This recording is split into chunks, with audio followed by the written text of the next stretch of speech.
rumblings of war were much too loud.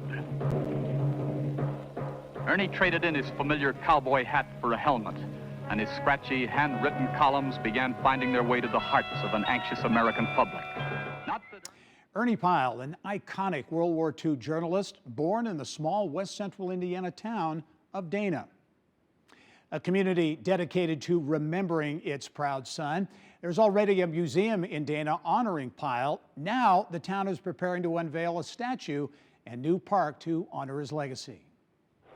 always a champion of the underdog or the little man, Ernie Pyle could never turn his back on the men on the front lines.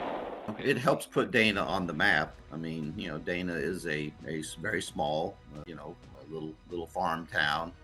And so, you know, I think it's a point of pride for people who live in not only Dana, but Vermilion County, you know, to have that, again, that continuation of people understanding, what Ernie Pyle means and appreciation. It's not only important for the museum, but for the community. Italy, March 30th, 1944. In times of war, nobody can step aside and just let the world pass by without achieving a feeling of utter defeat for himself. I, too, hate and detest the war and the tragedy and insanity of it, but I know I can't escape. And I truly believe the only thing left to do is be in it to the hilt. Dana, like many small towns in Indiana, has struggled economically over the years.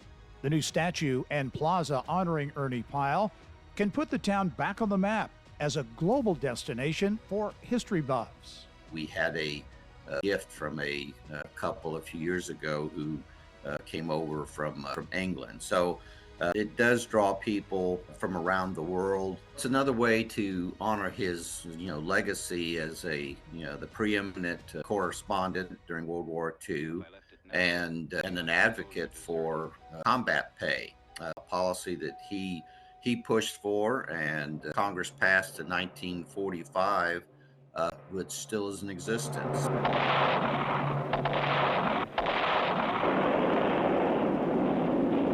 The unveiling of the Ernie Pyle statue in Dana is set appropriately for Veterans Day, Tuesday, November 11.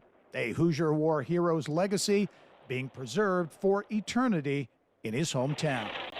And these were the men he wrote about, from the choking dust of Africa, the bitterly cold hills of Italy, the treacherous hedgerows of France, and the deadly beaches of the Pacific came an avalanche of words. Words that told the simple story of the American foot soldier, the dog face, how he lived and how he died.